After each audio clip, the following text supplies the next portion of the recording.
स्वागत है आप सभी लोगों का मेरे चैनल साइंस टू टेक्नोलॉजी में। आज हम लोग साइंस थर्सडे में एक बहुत इंपॉर्टेंट टॉपिक के बारे में बात करेंगे, यानी कि ऑसिलोस्कोप के बारे में। ये मेरा पहला ट्यूटोरियल होने वाला है ऑसिलोस्कोप के बारे में। तो चलिए शुरू करते हैं। सबसे पहला काम, मैं आपका हाथ पकड़ के नहीं बताऊंगा कि ये मॉडल है, ये ऐसे चलता है, ये कोई मतलब नहीं है, इसमें आप भगवान भरोसे चल रहे हो।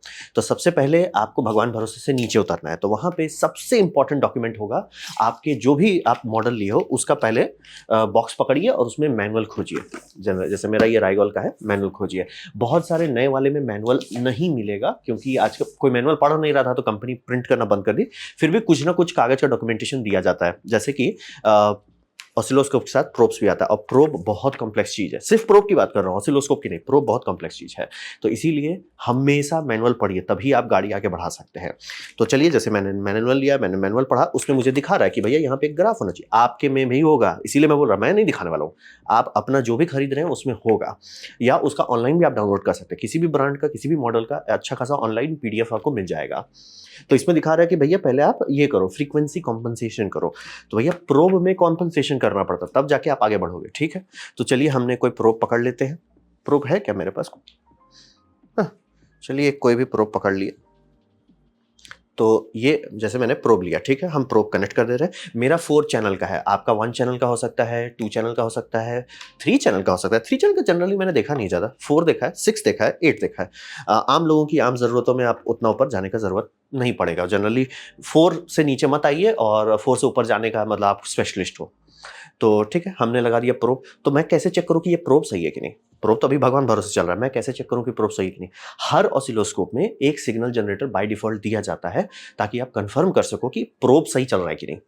मतलब एक होता है ना कैमरा में, आप ऐसा समझो, कैमरा जब लेंस बंद करते हैं तो वो एक डार्क इमेज लेता है, उससे पता चल जाता है उसका कोई हॉट पिक्सल तो नहीं है। यानी कोई पिक्सल आपने लेंस शटर लगा दिया तब भी रेड ग्लो कर रहा है, यानी कि वो पिक्सल फ्राई हो गया है। तो मेरे केस में यहाँ पे दिया हुआ है। और ये समझिए, ये प्रोंग जो है, ये क्लिप अर्थिंग है, ये सेंटर वाला है। हर प्रोब में 2 चीज होता है। तो हम इसको लगाए अर्थिंग वाला अर्थिंग में, और फिर स्क्वायर वेव वाला आउटपुट में स्क्वायर वेव लगा दिया। अब देखिए ऐसा कुछ सिग्नल आ रहा है, ठीक है। अब मुझे इसको खोजना है कि भैया ये क्या है, मुझे नहीं समझ में आ रहा है, मुझे इसे खोजना है। तो सबसे पहले मुझे लग रहा है कि टाइम जो है बहुत ज़्यादा ले रहा है। आप यहाँ देखिए, मिली सेकेंड्स दिखाएगा, यहाँ वोल्ट्स दिखाएगा।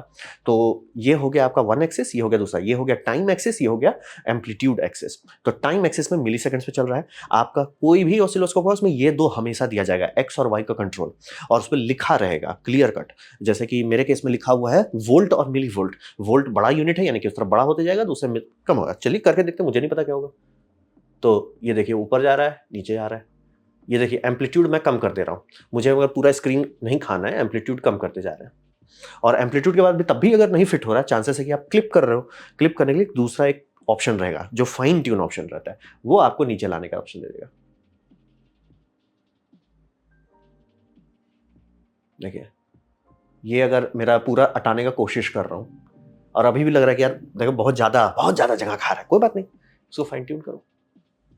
अब हम इसको आराम से ऊपर नीचे कर सकते, क्लिप नहीं कर रहा है। ये सबसे पहला स्टेप होना चाहिए। आप एक्स वाई को अच्छे से इनहेरेंटली समझिए कि कर क्या रहे हैं।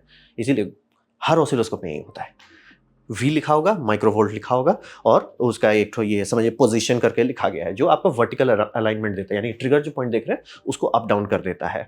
ठीक है, तो ठीक है, हमको एक एक्सिस तो पकड़ में आ गया कि ये कुछ हो रहा है, मैं इसको और देखना चाहता हूँ। अब दूसरा एक्सिस में हो जाए, मैंने ये एक्सिस संभाल लिया, अब ये एक्सिस संभालना है। ठीक है, दूसरा एक नॉब होगा ही, टटटा, ये हो गया टाइम नॉब में मैं घूम रहा हूँ।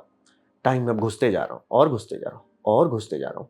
लेकिन अब आप देखोगे ये ढिंक चिका हो रहा है, मुझे समझ में नहीं आ रहा क्या हो रहा है, कैसे चल रहा है। तो यहाँ पे अब आता है ट्रिगर का कॉन्सेप्ट। यही 3 मेन कॉन्सेप्ट होता है ऑसिलोस्कोप का, एक्स, वाई और ट्रिगर। ट्रिगर का काम होता है, आपको कुछ समझ में नहीं आया, आप उसको घुमाना शुरू कर दीजिए। देखिए मैंने इसको घुमाना शुरू कर दिया, देखिए ऊपर चला गया, बेमतलब हो गया सिग्नल। नीचे आया, सही है सही है सही है सही है, डिंक चिका हो गया। शुरू में इसको मत समझने की कोशिश कीजिए, शुरू में बस इसको इनहेरेंटली फील कीजिए कि कहाँ पे सही हो रहा है। मतलब आपको कुछ नहीं समझ, कोई टेंशन नहीं। ट्रिगर का जो नॉब है उसको धीरे धीरे, लड़ने का नहीं, झगड़ने का नहीं, फास्ट एंड फ्यूरियस नहीं करने का, आराम से धीरे धीरे हौले हौले घुमाइए, आप जनरली सिग्नल पकड़ ही लीजिएगा। ठीक है, अब हम आ गए हैं, सिग्नल दिख रहा है। मुझे देखना क्या है, मेरे मैनुअल में लिखा हुआ था कि भैया प्रोब जो है, जो स्क्वायर वेव बन रहा है वो स्क्वायर होना चाहिए। अगर ये यहाँ पे टिंच आ रहा है या ये कर्व हो जा रहा है, गलत है। तो मैंने देख लिया मेरा प्रोब सही है और सारे प्रोब में रहता है, और अगर नहीं होगा तो एक छोटा सा प्लास्टिक स्क्रू ड्राइवर दिया जाता है बॉक्स में, देखिएगा उसमें एक छोटा सा कैपेसिटर, उसे घुमा के आप एडजस्ट कर सकते हो अगर बिगड़ा है तो। जनरली नहीं बिगड़ा रहेगा। तो ये हुआ ऑसिलोस्कोप का प्रोब। प्रोब ही अभी में आपका दिमाग खाया। तो अब हम आगे बढ़ते हैं। तो ये तो हो गया कि ऑसिलोस्कोप, अब मुझे भरोसा है कि ऑसिलोस्कोप चल रहा है। तो चलिए कुछ देखने की कोशिश करते हैं। अच्छा चांसेस है आप सभी लोगों के पास ये होगा, या 50-60 रुपए में आप खरीद भी सकते हो। नहीं होगा तो दूसरे मल्टीमीटर में जाना पड़ेगा, क्योंकि इसमें आप देखिए एक स्क्वायर वेव है। अगर आप गाड़ी स्टार्ट करो, चांसेस बहुत कम है कि आपके पास वेव फॉर्म जनरेटर है। तो चेक करने के लिए कुछ एक्स्ट्रा चाहिए। तो ठीक है, अब आप यहाँ पे ये कह सकते हो ना कि भैया मैं कैसे जानता हूँ ऑसिलोस्कोप सही चल रहा है, क्योंकि ऑसिलोस्कोप खुद से खुद को चेक कर रहा है। आप कैसे जानते हो ये सही है कि नहीं? तो कुछ और यूज किया जाता है, जैसे कि हम इसको डिस्कनेक्ट किया। अब यहाँ पे समझना बहुत जरूरी है, ये अर्थिंग जो है न्यूट्रल कभी भी फ्लोटिंग नहीं होना चाहिए। यहाँ पे सिग्नल आ जाएगा, बोले कुछ तो दिख तो नहीं रहा, आप जूम कीजिए दिखने लगेगा। बोले भैया सिग्नल कहाँ से आ रहा है ये? अब इसको हम थोड़ा और ट्यून करते हैं। सिग्नल आ रहा है थोड़ा सा, देखिए आपको सिग्नल पूरा दिख रहा है। ये है क्या? ये है 50 हर्ट्ज इंडियंस के लिए। ये आपका एंटीना बिहेव कर रहा है। देखिए मैंने छुआ तो एंटीना बदल गया। समझ रहे? ये एंटीना है। इसको कभी भी प्रोब को ऐसा मत समझिए बस एक कनेक्टर है, वो एंटीना है, इसीलिए इतना महंगा होता है। ये एंटीना है। ये 50 हर्ट्ज का जो सिग्नल चल रहा है वो डिटेक्ट करने लगा। अगर आप इसे किसी और तार से जोड़ देते हैं, खुला तार से कोई ले लीजिए, तो ये और बड़ा एंटीना बन जाएगा। देख रहे हैं एम्पलीट्यूड अब क्लिप करने लगेगा मुझे थोड़ा सा, देखिए कुछ नहीं किया, कुछ कनेक्ट है, सिर्फ एक फ्लो। आप कोई भी तार लीजिए, फ्री का लटका दीजिए उसमें, आप देखोगे भैया इसमें सिग्नल आने लग जाएगा। वो सिग्नल क्या है? ये एंटीना है, ये पकड़ रहा है सबसे nearest EM wave. EM wave क्या है? सबसे नजदीकी 50 हर्ट्ज। आपके घर में जो बिजली है वो 50 हर्ट्ज है, चाहे लाइन है, चाहे इन्वर्टर है, चाहे सोलर है, जनरली 50 हर्ट्ज होगा। आप बाहर रहते हो, यूरोपियन यूनियन के कुछ देश में रहते हो, उसमें 60 हर्ट्ज आ जाएगा, वो आपको देखने लगेगा। इसीलिए कभी भी ऐसे फ्लोटिंग नहीं होना चाहिए। जूम करके देख लीजिए ताकि कंफर्मेशन मिल जाए। तो इसको हटाने का क्लोज लूप, ये तभी खत्म नहीं करता, लेकिन इतना कम कर देता है कि आपको आप टेंशन नहीं है। ये समझना बहुत जरूरी है। सेंसिटिव इंस्ट्रूमेंट है, हर चीज पे ध्यान देना होता है, नहीं तो डिंग चिका हो जाएगा। और इसीलिए ऑसिलोस्कोप को जनरली ग्राउंडिंग देना पड़ता है। मेरा ये ऑसिलोस्कोप है USB-C पावर्ड, उसके बाद भी उसमें एक ग्राउंडिंग पोर्ट है। मैं देता हूँ तभी ये इतना क्लीन आ रहा है, नहीं तो और डिंग चिका आता है। तो ये समझना बहुत जरूरी। एंटीना है ये नहीं, और इसमें जनरली एक तो स्विच दिया रहेगा, हर में हो जरूरी नहीं है। एक स्विच दिया रहेगा 1x और 10x, तो वो आप इसमें टच करके कंट्रोल कर सकते हैं।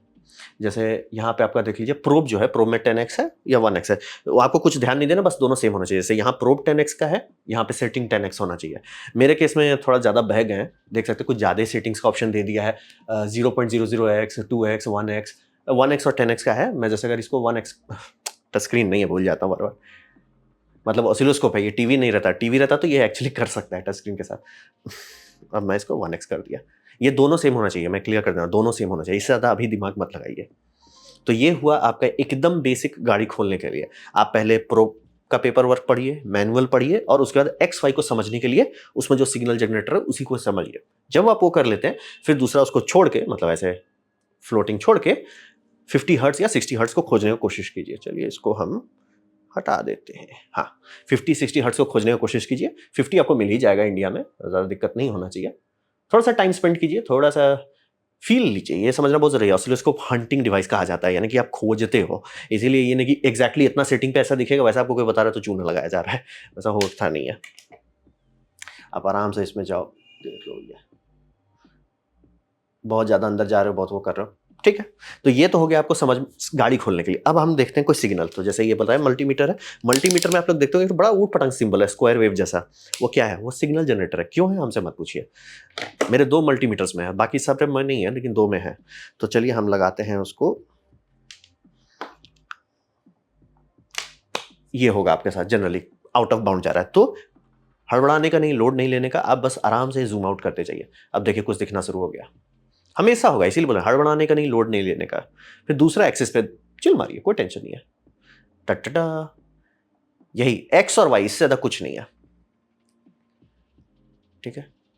आराम से, हड़बड़ाइए मत, इसीलिए बोला मैनुअल पढ़िए। और जैसे अगर ये इस तरह का वो दिख रहा है, इसका सीधा होता है रोलिंग दिखाने लगता है, मतलब टाइम स्लो हो रहा है। अब यहाँ पे देखिए वो सेकंड्स में गिनने लग रहा है, मिली सेकंड्स में जनरली रहते हैं, इसीलिए।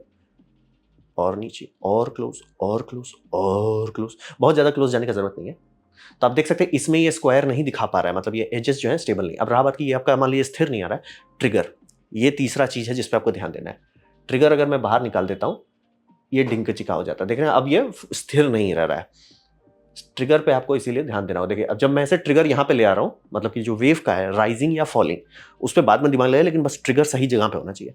ट्रिगर सही जगह पे, ये स्टेबल है। ट्रिगर गलत जगह पे चला जाता है, वो डांस करने लगेगा। जैसे देखिए नीचे से उतार देते हैं, अब वो देख रहे हैं फिसल रहा है, सही टाइम पे ट्रिगर नहीं हो रहा है। कुछ आपको फील कीजिए, इसको पहले फील कीजिए कि भैया कुछ लोड नहीं लेना। जब तक सही लाइन पे आ रहा है, बम बम काम कर रहा है। अब देखिए हम उसको स्टार्टिंग एज से ऊपर ले जाने लगते हैं, वो डांस करने लग जाएगा, क्योंकि ये एज हर टाइम पे सही नहीं हो रहा है। अच्छा ये मतलब सिग्नल जनरेटर बहुत अच्छा क्वालिटी का नहीं है, तो ये ढिंक चिका करना है, ये आपका नहीं होना है। इसीलिए यही 3 चीज आपको पकड़ना है, बाकी सारा चीज इसी का वेरिएशन है। X Y, time, voltage amplitude और ये ट्रिगर, यही आपको दिखाता है सारा चीज। अब इसको थोड़ा और एडवांस करते हैं। इसको हमने बंद किया, हमने बड़ा मल्टीमीटर लिया। ये बड़ा मल्टीमीटर में बड़ा सिग्नल जनरेटर है। हमसे मत पूछिए कि क्यों मल्टीमीटर में सिग्नल जनरेटर है, बट है, सारे में नहीं होता है, बट इसमें है। तो इसमें हम जाते हैं, इसको हम कनेक्ट कर देते हैं पॉजिटिव, इसको हम या हो गया। तो हम इसको सिग्नल जनरेटर पे डालें। सिग्नल जनरेटर इसको कह रहा है कि 50 हर्ट्स दिखा रहा है। बाय द वे इसमें 50 हर्ट्स से हम बहुत ऊपर जा सकते हैं, तो हम आए इसको अलाइनमेंट करने की कोशिश कर रहे हैं। जनरली आपको ऐसा ही रहेगा, 0 से ऊपर रहेगा, देखने में अच्छा नहीं लगता, खाली की जगह वेस्ट हो रहा है, तो आप नीचे उतार सकते हो इसको। ये मैंने एम्पलीट्यूड कंट्रोल किया, उसके बाद इसको नीचे लाने की कोशिश, फिर एम्पलीट्यूड बढ़ा देते हैं। देख रहे हैं अब मेरे को पूरा स्क्रीन कवरेज मिल रहा है। ये एक्चुअली वर्चुअल स्पेस है, जो आप ये ग्राफ देख रहे हैं, ये वर्चुअल स्पेस है, तो इसीलिए आप चाहोगे कि जितना डेटा उसके अंदर रहे उतना अच्छा रहेगा। तो ये हम रहे, ये ज़्यादा ढिंक चिका नहीं कर रहा है, तो चांसेस है कि ट्रिगर ऑलमोस्ट सही जगह पे है। देखिए ट्रिगर ऑलमोस्ट सही जगह पे है, थोड़ा मोड़ा फ्लक्चुएशन होगा, लेकिन अगर आप बहुत ज़्यादा फ्लक्चुएशन हो रहा है, देखिए अब ये फिसलना शुरू हो गया। यहाँ पे देखिए लॉक नहीं कर पा रहा है, यानी ट्रिगर गलत जगह पे है। हौले हौले से ऊपर घुमाइए, नीचे घुमाइए, हड़बड़ाने का नहीं, आराम से करने का, सही हो गया। तो ये चल रहा है मेरा, ये फ्रीक्वेंसी आ गया। अब चलिए मैं मेजर करने की कोशिश करता हूँ। घास मेरे पास टच स्क्रीन होता, मैं यहाँ पे टच करके दिखा देता। चलिए उसको टच कर रहे हैं। इसमें चलिए मैंने चैनल 1 लिया, हॉरिजॉन्टल में जाते हैं, हॉरिजॉन्टल में जाके फ्रीक्वेंसी पकड़ लेते हैं, हम फ्रीक्वेंसी देखते हैं। ये सब एडवांस फंक्शन है, इसमें दिमाग नहीं लगा, बस as a easy to view करने के लिए मैं कर दे रहा हूँ। ठीक है, ये हो गया 50 हर्ट्ज दिखा रहा है। ठीक है, कंप्यूटर नाप रहा है 50 हर्ट्ज का स्क्वायर वेव है। अब मैं यहाँ पे अगर इसको बढ़ाता हूँ, रेंज पे नहीं होता है, मैक्स,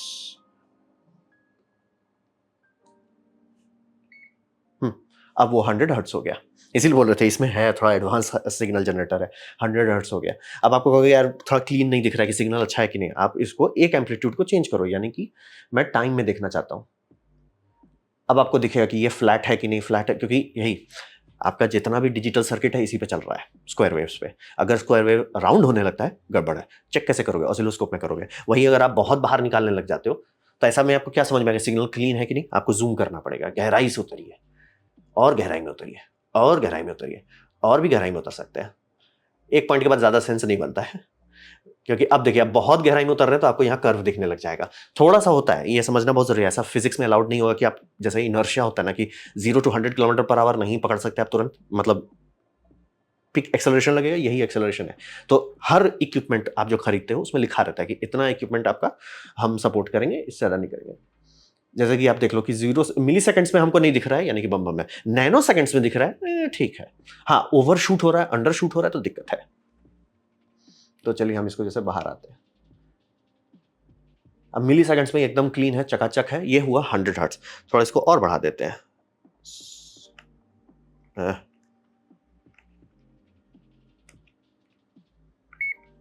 200।